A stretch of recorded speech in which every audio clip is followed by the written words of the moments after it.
Dive into this captivating tale that explores the choices that drastically alter the lives of its main characters, leaving behind indelible traces. Brace yourself for unexpected plot twists and a profound exploration of human emotions.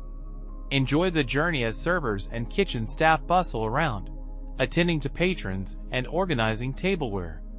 Seated at the far end of the eatery's table, Frank Walker observes his fellow diners enjoying their time, some taking leisurely strolls or making phone calls.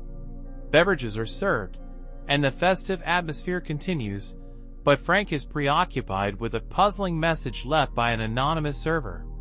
This message warns him of a potential threat posed by Mark Leah, who allegedly aims to charm Frank's wife. Frank is taken aback by the note and, upon closer observation, sees his wife dancing with Leah once more. This worries him, especially when they disappear from sight for the second time. Frank decides to intervene, but before he can, the music stops, and he sees them leaving the dance floor. He expects Leah to escort his wife back to their table, but instead, they approach Leah's table and engage in conversation with him and his friends. Shortly after, Leah departs, and Frank's wife, after saying goodbye to Frank and expressing her love, heads towards the lavatories. As Frank watches his wife navigate through the dining area, he senses that something is amiss. Her statement about going to the restroom seems odd, as she pauses and declares her love, suggesting that her departure is for reasons other than visiting the restroom. Frank stands and follows her, but he has barely taken a few steps when Leah and his associates, as the note had warned, rise from their table and block his path.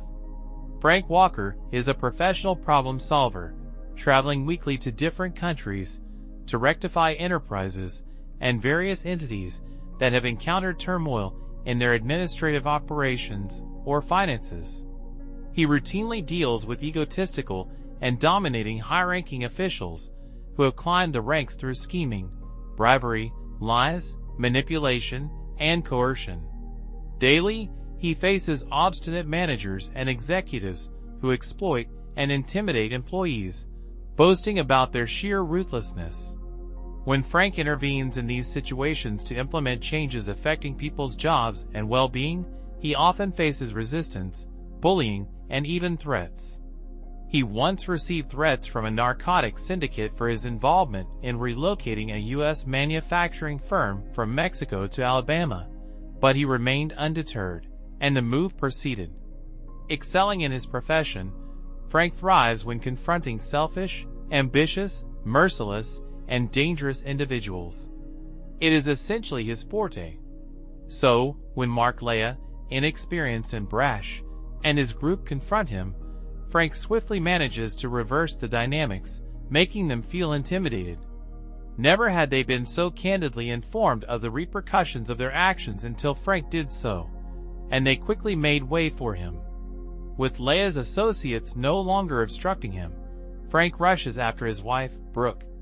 Upon catching up with her, she is nearing the establishment's rear exit. "Brooke!" he calls out, but she either doesn't hear him or chooses to ignore him, continuing her stride towards the exit.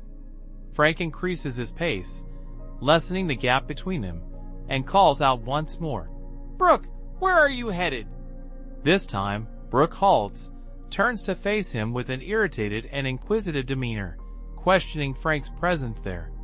Observing her, Frank realizes her behavior is unusually distant and clearly vexed that he has followed her. "I'll ask you the same thing. What are you doing here?" he queries. Brooke ponders for a short time before responding, "Frank, I want," but halts her sentence. Frank looks into her eyes and asks again, "Where are you headed, Brooke?"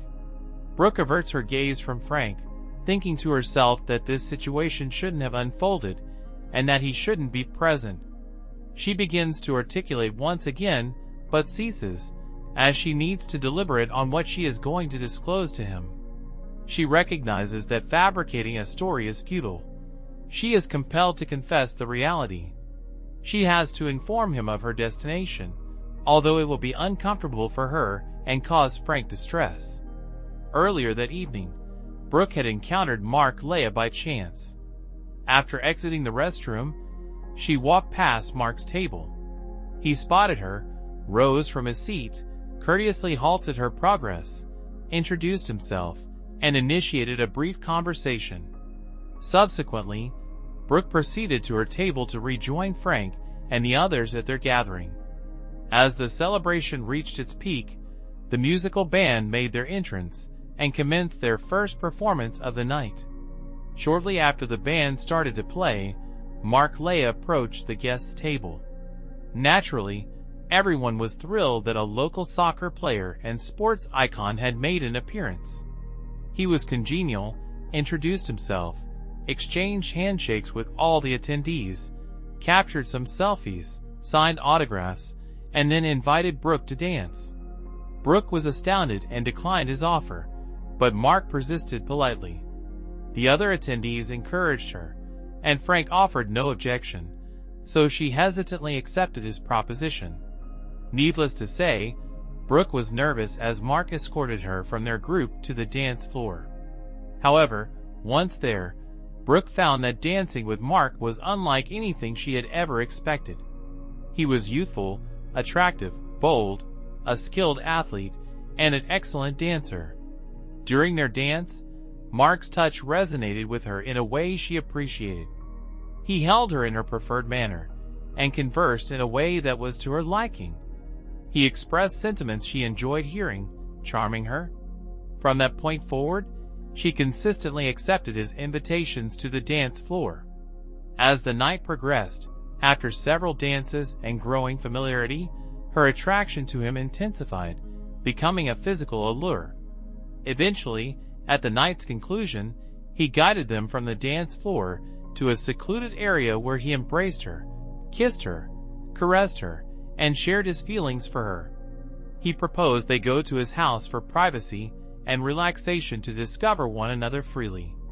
He vividly portrayed how they would spend the night together, deepening their physical connection, promising it would be an unforgettable experience, one she would always remember. Brooke was entranced and, as she sat with Frank and the other guests, she mulled over Mark's offer. She felt torn about leaving Frank at the party to accompany someone she barely knew to his home. Yet, the thought of being with Mark thrilled her. She realized her desire for him marked a deviation from her loyalty to Frank. Although she had found other men appealing in the past, it never went beyond simple attraction. This night was different.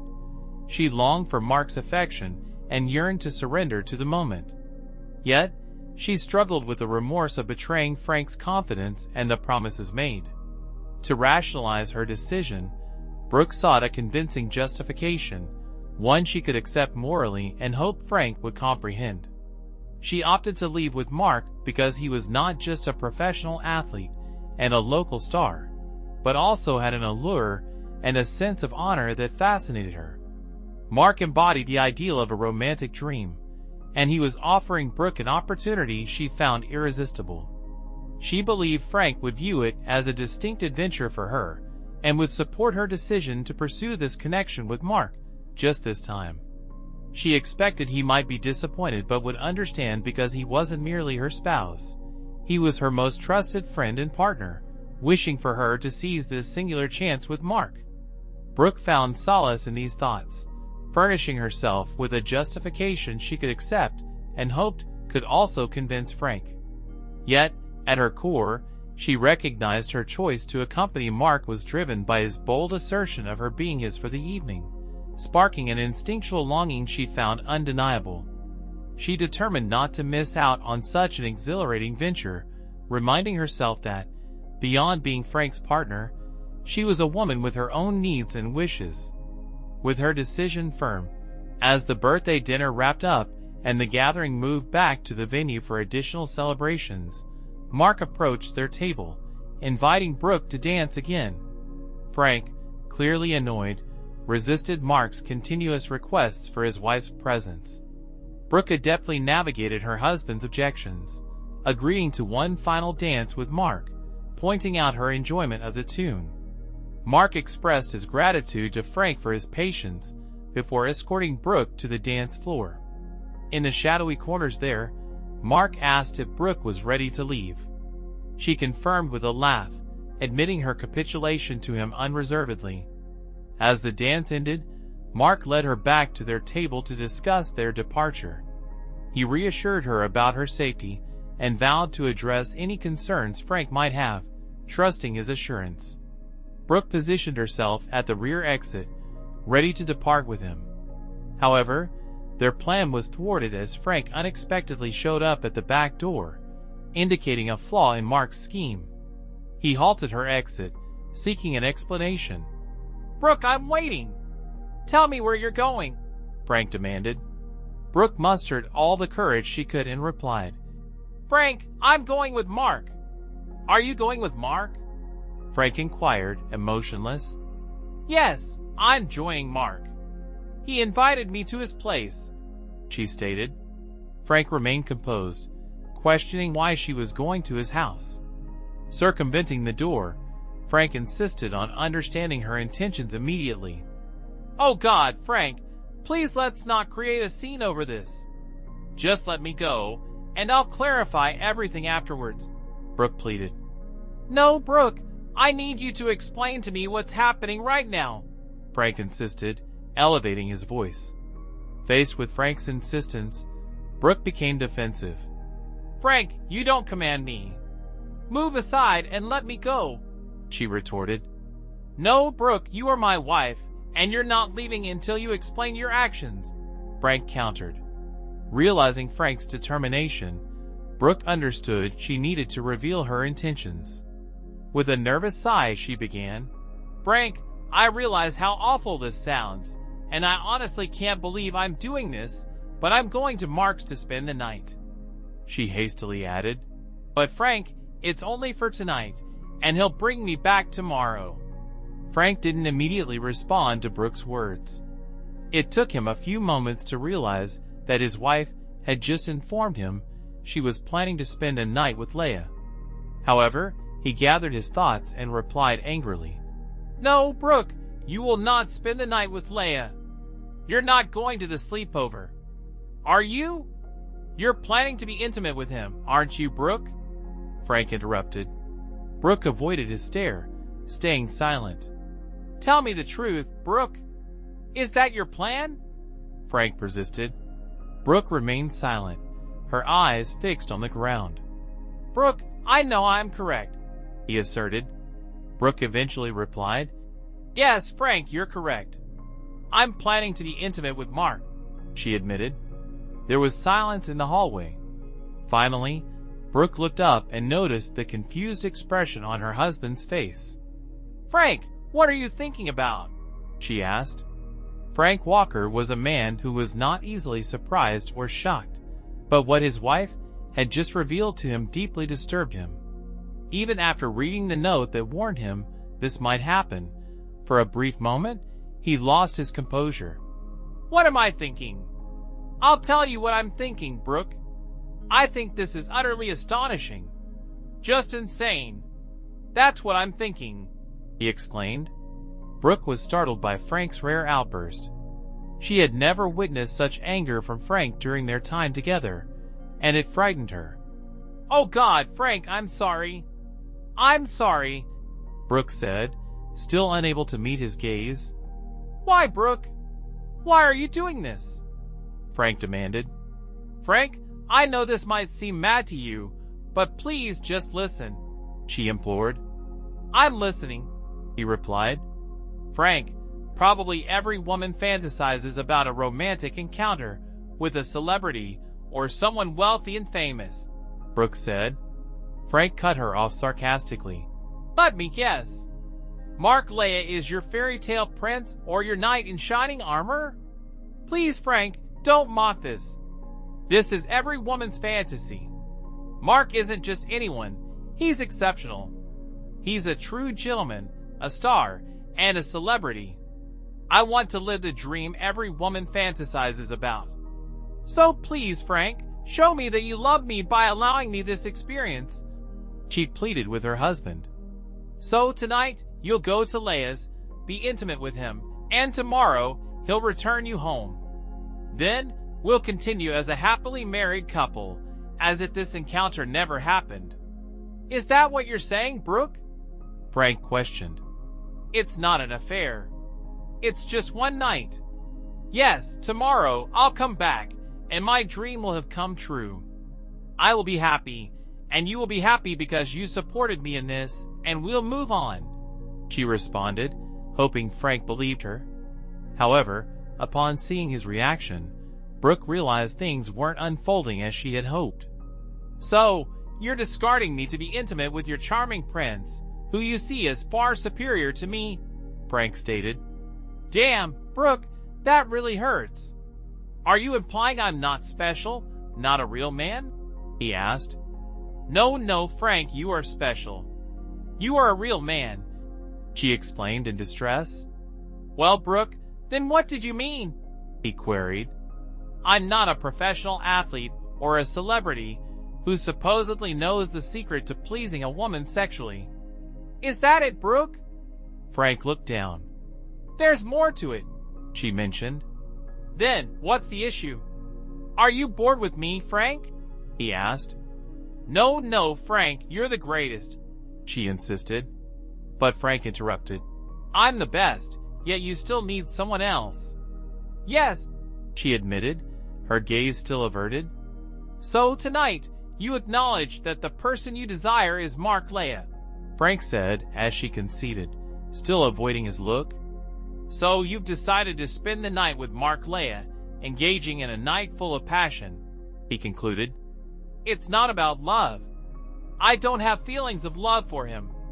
But yes, I've decided to share an intimate moment with him and experience something a lot of women dream of, she stated firmly and with assurance. However, she quickly followed up. Frank, I'm not abandoning our relationship. You're my spouse, and I'll never walk away from what we have. But tonight, I won't be by your side. I'll be with Mark. I implore you to try to grasp my desires and requirements. Please, Frank, I beg of you, let's not create a dramatic ordeal. Frank inhaled deeply. Why, Brooke? Why do you believe I should be okay with you sleeping with another guy and then returning to me as if it's nothing? He questioned.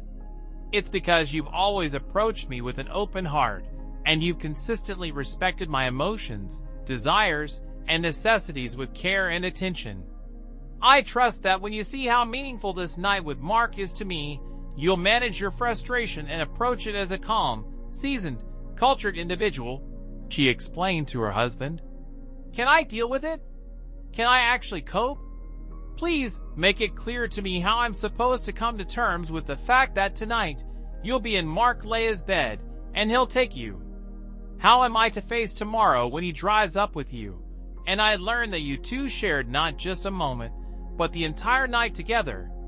How can I look at you, knowing you've shared yourself with someone else? Explain to me how I should process all this, he inquired. Frank, I don't have an answer for you. I just hope you can figure this out in your head, and we can continue with our lives. I'm aware you're upset with me, but can't you see how crucial this experience is for me? She questioned. Brooke, what you're suggesting is that you wish I'd simply swallow my pride and tolerate your escapade with Leia, Frank remarked.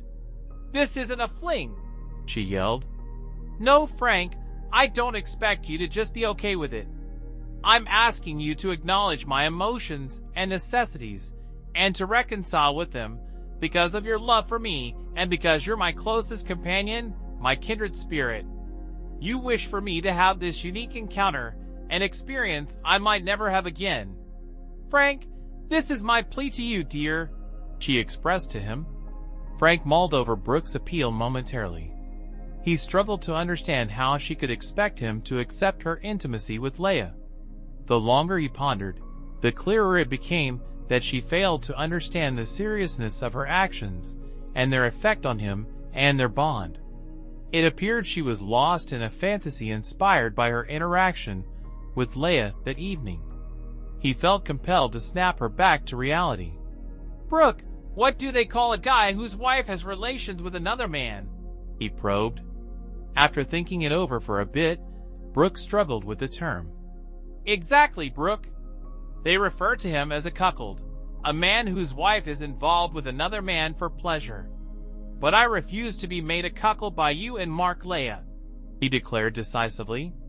Tears welled in Brooke's eyes as she faced Frank. So you're not going to stop me? She asked. No, Brooke, I won't interfere. You're grown and capable of your own choices. Whether you decide to go through with this or not is in your hands. If you believe this is what you need, then proceed. Spend the night with him. Indulge in what you call love and intimacy. I won't block your path, Frank interjected. Frank, I've already clarified this isn't about love. I don't love him. I love you, Frank. It's merely a physical fling. I'm attracted to Mark physically, not emotionally, Brooke contended. So, you're distinguishing between love and physicality in your thoughts, Frank deduced. Yes, Frank, I'm spending time with Mark due to physical attraction, but I'll return to you because of our love. You're my spouse, my closest ally, my soulmate. What we have goes beyond mere physical connection. She reassured him. I won't argue over the difference between love and physical attraction with you, but as I've stated, I won't obstruct your path, Frank repeated. Brooke stared at Frank, pondering if he genuinely comprehended. Brooke, if this is truly your wish, pursue it. But Frank paused. Before you go, we're ending our marriage right now. Brooke panicked. End our marriage? What do you mean? She inquired. I imply that once you exit, our matrimonial bond ceases. We'll detach our rings and annul our union. The formal procedures will be addressed afterward. Yet, in my view, our marriage terminates prior to your departure, Frank elucidated. Before Brooke had the chance to retort, Frank proceeded. And this evening, when Leia escorts you, I'll stand cuckolded. For you'll no longer be my spouse. No, no, no, I cannot undertake this, Frank. I simply cannot, Brooke yelled. We've concurred on this, Brooke. So what is your verdict? He pressed. I'm uncertain, she uttered tiredly. Ridiculous. You're fully aware of your desires. You wish to spend the evening with Mark Leia and then return to me, Frank alleged. Brooke wept bitterly. Are you serious? If I spend just one night with Mark, will you end our marriage? She inquired, her voice quivering. Absolutely, he confirmed, with utmost seriousness. Brooke swiftly transitioned from panic to fury as she realized her justification for spending the night with Mark disintegrated right before her. Frank, do my sentiments and feelings genuinely hold so little value to you that you would instantly terminate our marriage over this without affording us an opportunity to resolve and proceed together? She questioned. Brooke, there's nothing to rectify here. The knowledge that certain matters in life are immutable, and my spouse being intimate with another man is among them. I won't consent to an arrangement where you're intimate with Leia, and afterward, we continue our lives as though it's trivial, he stated. So my feelings, emotions, and necessities are meaningless to you? She remarked sarcastically. Brooke, merely moments ago, you departed and left me, effectively discarding me without any clarification. Had I not pursued and halted you, you'd currently be en route to Mark Leia's residence for an intimate night. Thus, evidently my sentiments and emotions are inconsequential to you. Why then should your feelings and emotions hold any significance to me? He questioned. The gravity of her choice struck Brooke. Oh my goodness, Frank, I'm profoundly remorseful.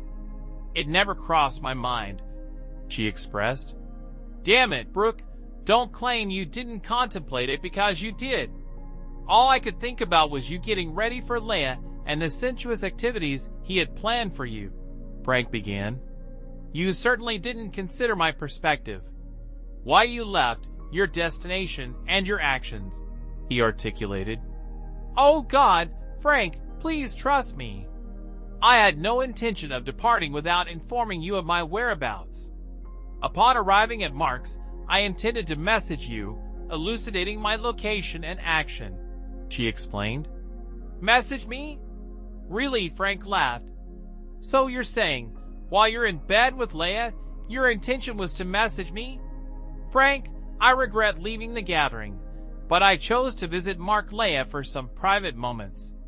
So, I won't be returning home tonight. Good night, and see you tomorrow. Is that it? Frank ridiculed. This is heartless, she remarked. Heartless, Brooke? It's heartless and astonishing that you made a momentary choice to abandon me, your husband, your closest companion, and your soulmate, to spend a night with a man you've recently met, Frank conveyed. Brooke sobbed. What's truly heartless is your expectation for me to tolerate it as if it's insignificant. That's heartless, she protested. I'm so sorry, Frank. Sorry, I just didn't think, she stated. Well, Brooke, it's irrelevant now. What you pondered or didn't, and what you communicated or failed to. Because I intercepted you before you could leave, and now I comprehend your intentions, and you understand mine. We no longer need to guess.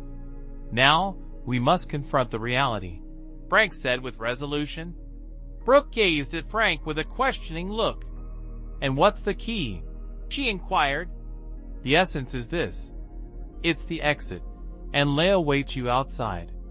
The choice is yours, Frank decisively informed his spouse of 12 years. Without a moment's hesitation, Brooke declared, Frank, I won't walk through that door. I refuse to abandon you for him. I won't forsake our shared life for his benefit. I'm not that naive, Brooke explained to him. Frank observed her intently. Just a quarter of an hour ago, you seemed ready to leave through that door and accompany him. So what's different now? Or is everything essentially the same, aside from the fact that you're hesitant to pursue a divorce? Frank inquired. Well, I mean, is it possible to assume that your urgent craving to be intimate with Leia has just vanished? Or are you planning to wait until next week when I'm in Europe to be with him? He questioned.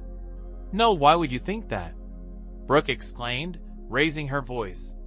Are you planning on being unfaithful to me when I'm not around? He pressed.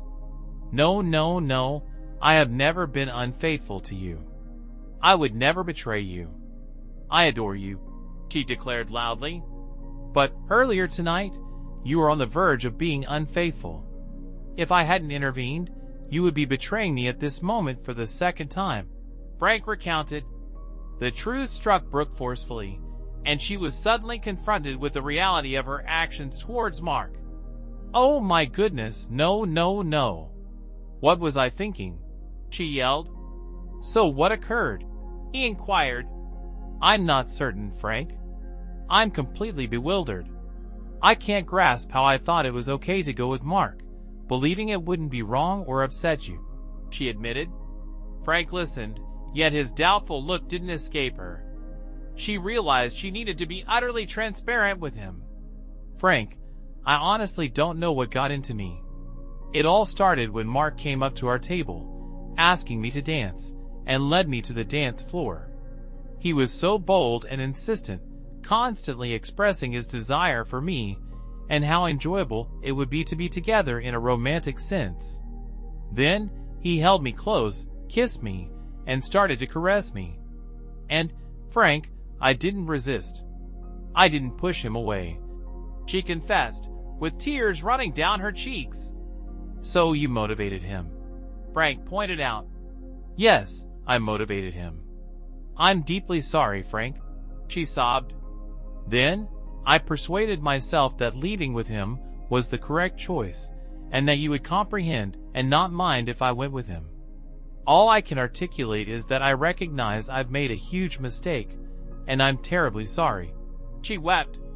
Frank heard her out, and simultaneously pondered over the note the waiter had handed him. He reached into his pocket and presented it. Here, read this, he suggested. Brooke read the note, and then gazed at Frank. Where did this come from? She inquired. The waiter handed it to me during our meal, he replied. Is this merely a trick he employs? Brooke wondered. That's what's written here, Frank explained. Brooke was astonished after reading the note.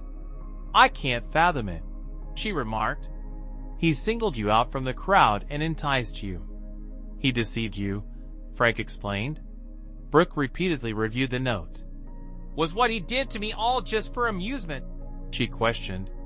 Yes, everything he told you was just for fun, Frank confirmed. Brooke felt devastated.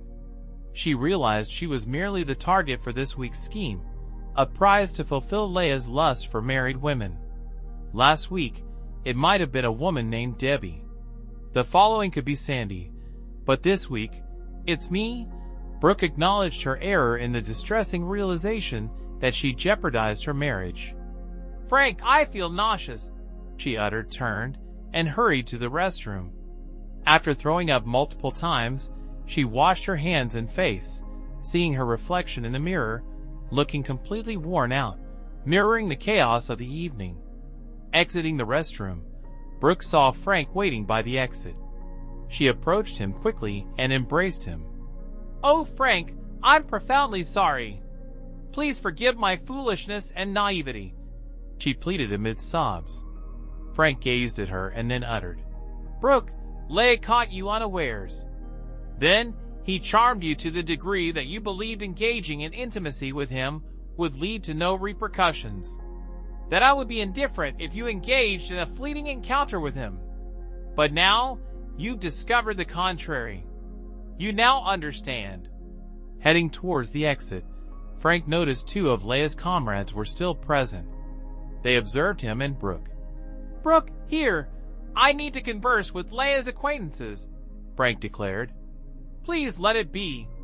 We don't require any further complications, Brooke urged. No, Brooke, I can't simply abandon us in this manner.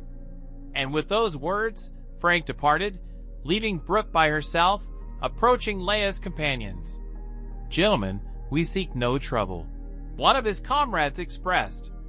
All right, then, follow my directive. Inform your friend Leia that he was defeated today, that he's a failure.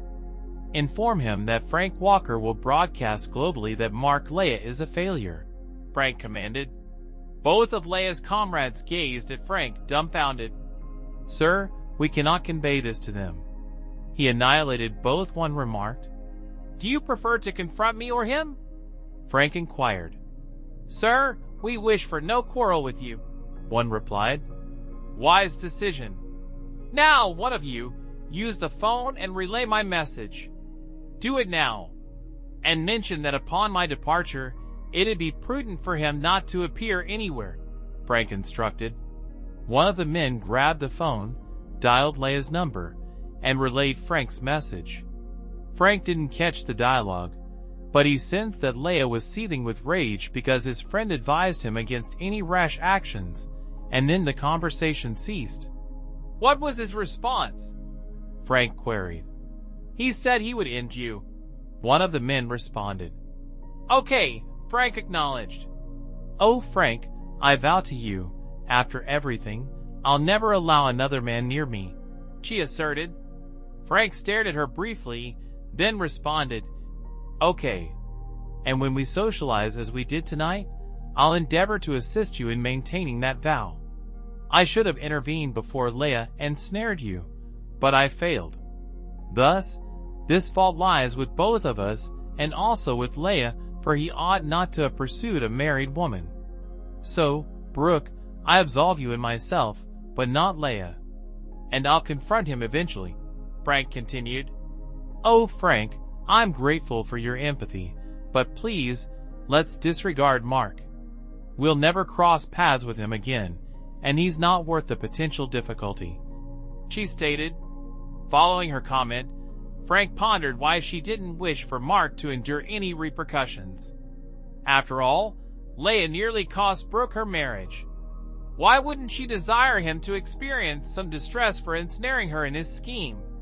I'll contemplate it, he assured her. Frank then inquired, Do you wish to return to the festivity?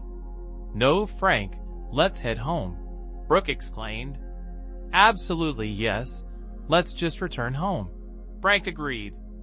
Frank and Brooke proceeded back through the corridor, re-entered the restaurant, and, with that, Frank, his two companions, picked up Brooke, and they departed the establishment and the bar on the street. Frank handed the parking stub to the valet, and then they, along with several other couples, awaited their automobile. During their wait, an SUV accelerated towards them, halting abruptly in front of them, and the passenger window descended. Inside the SUV was none other than Mark Leia. "Come on, Brooke. You mentioned your desire to accompany me. So come on and enter the vehicle," Mark yelled. "She will not accompany you, Leia," Frank retorted. "I'm not conversing with you, elderly man," Mark yelled back at Frank. "Come on, Brooke. Let's depart now," Mark persisted. "No, Mark. I can't accompany you this evening," Brooke replied to him. "Brooke, come here and enter the car. Let's depart now," Mark yelled. "She won't accompany you. You were defeated in the game. You're a loser. Now leave this place, loser, and let us be," Frank informed Mark. Being labeled a loser in the presence of a crowd, who were probably his supporters, immediately angered Mark. "I'll prove who the real loser is," Mark yelled, exiting his SUV. Frank advised the crowd awaiting their vehicles to distance themselves, as the situation might escalate. He then proceeded to the SUV's driver's side front, where he encountered Leia, wielding a sizable semi-automatic pistol, consumed by fury from losing Brooke and facing public disgrace. Leia was uncontrollable. Frank analyzed Leia and his actions, bringing back memories of a spectacle in the Masai Mara, Kenya, where he observed a battle between a lion and hyenas over the lion's catch. Similarly, Leia had pursued Brooke for hours and then claimed her, intending to take her home for his gratification. However, before he could enact his plan, Frank intervened and rescued her. Now, like that lion, Leia was fixated on reclaiming her, indifferent to the measures required to accomplish his goal, even if it meant eliminating Frank. "Brooke will join me, and if you attempt to halt it, I will eliminate you," Leia declared. Frank retreated slightly, now standing roughly 3 meters from Mark, with his hands uplifted, palms forward, fingers stretched in a defensive yet non-threatening stance. "Lower the firearm," Frank requested. "You've disrupted my pursuit, and now you put down the weapon before it escalates," Frank suggested in a composed, assertive tone. "I'll display who's in trouble. I'll end you and then pursue your spouse," Mark threatened, aiming the pistol at Frank. So absorbed in his tirade and anger, Leia failed to notice Frank's subtle movement of his right hand into his trouser pocket, where he carried a Sig Sauer micro-compact semi-automatic pistol loaded with 8 rounds of Hornady critical defense ammunition. 1 in the chamber and in the magazine, Frank, with a license for the SG pistol, was well practiced in its defensive use. Having not engaged in actual combat for years, but with military experience involving direct engagements, Frank was prepared for this perilous confrontation with an armed and hostile Mark Leia. The resurgence of those memories instilled in him the necessary reaction for this life-threatening predicament. Therefore, with his hand in his pocket, Frank resolved to conclude this encounter by deciding to fire at Leia. The immediate danger posed by Leia's armed threat and proximity justified Frank's lethal response. Having decided, Frank calmed Leia's outburst and agitation. He quietened, regulated his breathing, and concentrated on his action plan. Effortlessly, he drew the pistol, positioned it to shoot, aimed at Leia, and rapidly discharged 2 precise rounds. The pistol's manipulation needed to be accurate, and the action completed within seconds to prevent Leia's potential return fire, a scenario Frank wished to avoid. As Frank focused on Leia and drew his weapon smoothly, suddenly, 3 fast shots were heard from behind him to his right at the same moment. Frank noticed Leia's frame shudder as the bullet struck him, and then he observed Leia topple to the ground, having recoiled from the unexpected gunfire. Frank wondered aloud, "What the hell?" And turning, noticed the assistant still pointing their handgun at Mark's prone figure. Frank swiftly regained his composure and confronted the assistant. "I believe you've done it. You can lower your weapon," Frank stated.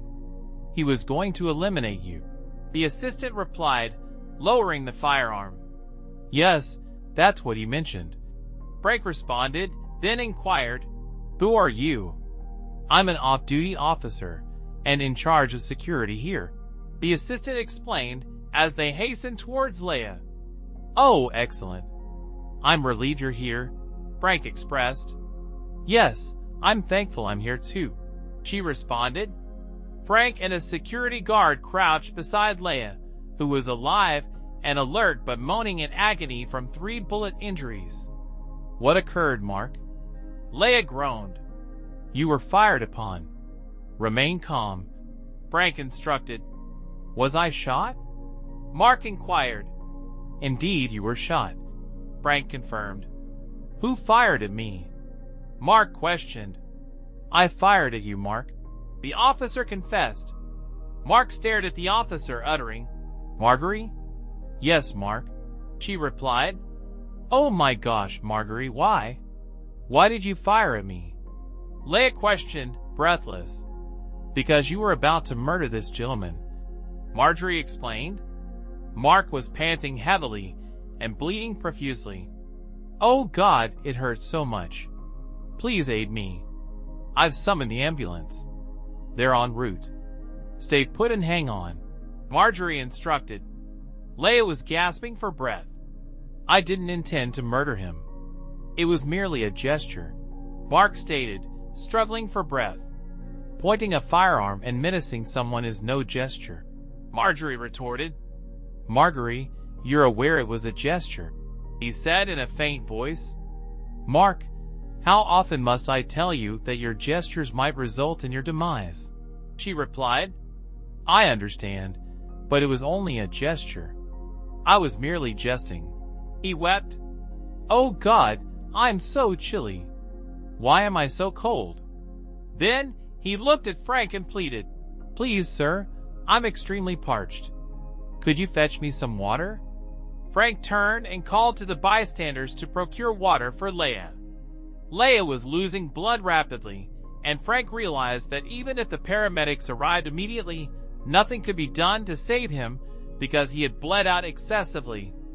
For a brief period, Leia continued to plead for assistance, but then he grew silent, weakened from blood loss. After a few more moments, his breathing ceased. Frank checked for a heartbeat, checked again, but found none. He had departed. Mark Leia had passed away. It was past 11:30 p.m. when the authorities permitted Frank and Brooke to exit the restaurant and bar. They, along with other eyewitnesses of the altercation and shooting, were interviewed by law enforcement, Detective Ives, special agents from Internal Affairs, and even an assistant prosecutor. Frank and Brooke recounted their interactions and involvement in Mark Leia's affairs, and Frank issued a separate endorsement of the off-duty officer's action to shoot Leia, publicly stating she preserved his life. But after a night that began with attending a birthday celebration and concluded with their entanglement in the homicide of a local sports celebrity, Frank and Brooke were heading home. They traveled in silence for a stretch, neither uttering a single word, until Brooke disrupted the quiet. "Frank," she began. "Yes," he replied. "Are you regretful that you didn't end him?" she probed. Without hesitating, "Yes," Frank admitted. Brooke pondered his instantaneous and unequivocal response and detected the resentment in his tone. Frank was deprived of contentment and was irate at the scenario with Leia, which concluded with a female security officer committing the act when Mark confronted them outside the restaurant. Brooke was certain this now constituted Frank Walker's challenge, and she anticipated that it wouldn't bode well for Mark Leia. Mark was a youthful luminary with an enormous ego, a volatile temperament, and a weapon in contrast to Frank Walker, an experienced corporate tactician accustomed to undermining influential figures. Infuriated that this adult indulging in childish antics dared to attempt to usurp his wife directly before him, Mark Leah could not evade the repercussions. Brooke was fully aware that Frank was carrying a weapon and understood he had intentionally enticed Mark into a scenario where he would likely end his life. Informing Mark that he had been defeated in their game and labeling him a failure served purely as lure, and inevitably Mark took the bait, which doomed him. Thus, Brooke was certain Mark Leah was doomed before he even exited his SUV. Observing the clash between the man she might have loved and her spouse, she was deeply troubled because she believed herself to be the cause of Mark's demise. Had he not chosen her, and had she not consented to accompany him, he would be alive. Yet, by some odd twist of fate, an off-duty police officer fatally shot Leah, mistakenly believing he was protecting Frank's life. This action inadvertently prevented Frank from having Leah confront the consequences of attempting to elope with his wife. Yet, it also spared Brooke the anguish of knowing her husband was the killer. "Well, I'm relieved you didn't kill him," she confessed to him. "Why, Frank?" he inquired. "Because it's preferable that the officer did," she explained. "Do you mean by the police?" Frank pressed. "Yes, and by the news outlets," she added. "If I had done it, both the police and the press would have sought to sensationalize it. However, it would have been a straightforward case of self-defense. He acted aggressively, brandished a firearm, and threatened my life multiple times, standing merely 3 meters away. Hence, it would have been a defensible act of self-protection to use lethal force, regardless of the police and press opinions," he articulated. "Yes, but the press would probe and scrutinize why you chose to kill rather than injure him," she responded. "Indeed, it's their role to inquire, speculate, and offer critiques. Yet, the reality remains that he was equipped with a lethal weapon, posing a fatal threat. Even if injured, for my safety, self-defense would leave me no alternative but to aim for a decisive strike," he countered. "Oh," she uttered, pondering his words. "It will still be distressing in the media, even if I hadn't been the one to kill him. Some fault will be assigned to me," Frank shared. "and they'll blame me," she acknowledged. "Correct, they will. So, brace yourself for the scrutiny we'll face. Our attorney will provide assistance to a degree, but only so much. Rest assured, the media will spin the narrative to suggest his death was directly tied to you and me. We might face legal actions and disputes, but don't fret. We are equipped to manage them, and we will prevail. After all, he lured you, assaulted us, and threatened me, making us the victims," Frank elucidated. He then reminded her. "But bear in mind, he was a celebrated football player, and a local hero here in our cherished South. Such figures are revered. So, in the eyes of the media, he can do no wrong. Understand that, for a while, all we will encounter in the press is the tragic tale of poor Mark Leah, portrayed as a victim of a jealous spouse, leading to his death by a security officer. However, eventually, the true narrative of Mark Leah will emerge, and the media's frenzy will subside, losing interest in the saga of a sports icon known for seducing married women for nocturnal escapades. That's my wish for all of this to simply vanish," she declared. "In time it will," Frank assured her. They continued their drive in silence for a few moments until Frank broached a provocative question about her potential regrets over missing a night of passionate intimacy with him. Brooke, taken aback and offended by Frank's inquiry, shot him a glance, incredulous at his audacity. After a brief pause, contemplating how to respond, she firmly expressed, "No, dear, absolutely not." This was the deception Frank expected to hear. A simple no would have sufficed and seemed genuine. However, the extended silence and the look in her eyes, combined with of course not overly solemn, confirmed his suspicions. He realized she was reflecting on the loss of her fantastical experience and aimed to shield her disappointment from him. Yet, her gaze, tone, and word choice betrayed her. Frank was not taken aback, for he understood that the interaction had rekindled and shattered the notion that she was merely a spouse, that she was a person with the freedom to seek pleasure with someone other than her husband. While they danced, during their dance, Leia engaged Brooke in discussions about desires that are often left unspoken, even between spouses. Brooke listened, and his words ignited her curiosity. Leia persuaded her that the ideal way to explore these taboo desires was with a companion with whom she could be completely open, candid, and unrestrained. A partner devoid of emotional bonds, someone experienced in decadence, guiding her in discovering the sensual aspects of her nature. Thus, the groundwork for betrayal was laid, and Frank was aware of it. He recognized she was now receptive to intimacy with other men, despite her earlier vow to refrain from such encounters. This was merely a tactic to escape her current predicament. When Frank prevented her from departing with Leia, he noticed the change in her tone and saw it in her behavior. Her actions expressed a willingness to seek closeness with another, though she was not ready to act on these impulses just yet. But that was only for the time being. Aware of all these details, Frank acknowledged he could never trust her again. As they drove home, he pondered whether he could tolerate his distrust towards her and accept the likelihood that she might someday seize the chance to be with another man. Brooke would probably embrace this chance. This story is full of tension and unexpected twists, making us contemplate the consequences of our decisions. It strikes with its emotional depth and prompts reflection on the fine line between truth and falsehood, between our desires and moral principles.